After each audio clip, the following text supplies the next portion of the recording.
ಈಗ ನಾವು ಬಳತೂರಿ ಬಂದಿವಿ. ಕೈಲಾಸ್ ರಾಮ್ ಶೆಟ್ಟಿ ಅವರ ಹೊಲಕ್ಕೆ ಬಂದಿವಿ ನಾವು. ಈ ಕಬ್ಬು ಏನದಂದ್ರೆ ಇವತ್ತು ಇವ್ರು ಲವಣಿ ಮಾಡ್ಯಾರ.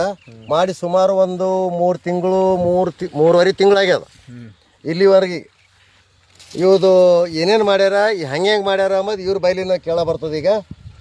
ನಮಸ್ಕಾರ ರೀ. ನಮಸ್ಕಾರ. ನಮ್ಮ ಹೆಸರು ಕೈಲಾಸ್.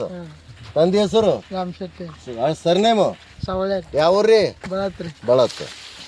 ಈಗ ನೀವು ಕಬ್ಬು ಬೆಳೆಸಿರಿದು, ಹಾಂ ರೀ. ಈ ಕಬ್ಬಿಗೆ ನೀವು ಏನು ಮಾಡಿರಿ, ಏನೇನು ಉಪಯೋಗ ಮಾಡಿರಿ ಇದಕ್ಕೆ? ಮತ್ತು ಇದು ಎಷ್ಟು ತಿಂಗಳು ಕಬ್ಬು ಅದ? ಇದು 3.5 ತಿಂಗಳ ಕಬ್ಬು ಅದ ರೀ. ಹಾಂ.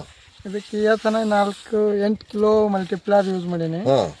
ಅದ್ರ ಜೊತೆ ಒಂದು ನ್ಯಾನೋ DAP, ಹಾಂ, ಮತ್ತು ಒಂದು 8 ಕಿಲೋ, ಒಂದು 40 ಕಿಲೋ ಯೂರಿಯಾ, ಹಾಂ. ಇಷ್ಟು ಕೊಟ್ಟಿನಿ. ಅದು ಹೆಂಗೆ ಮಾಡಿರಿ? ಅದಕ್ಕೆ ಮಲ್ಟಿಪ್ಲೈರ್ ಹೆಂಗೆ ಯೂಸ್ ಮಾಡಿರಿ? ಡ್ರಿಪ್ ಗಂಟನೆ ಕೊಟ್ಟಿನಿ. ಒಂದು ಸಲ ಸ್ಪ್ರೇ ತೊಗೊಂಡಿನಿ. ಒಂದು ಸಲ ಸ್ಪ್ರೇ ತೊಗೊಂಡ್ರಿ. ಮತ್ತು ಈಗ ಏನು ಅನಿಸ್ತು ನಿಮಗಿದು? ಚಲೋ ಅದ. ಚಲೋ ಅದ.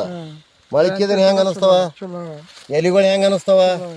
ಈಗ ನೋಡ್ರಿ, ಈಗ ನಮ್ಮ ತಿಳಿದ ಮಟ್ಟಿಗೆ ಇದು ಕಬ್ಬು ಅದ.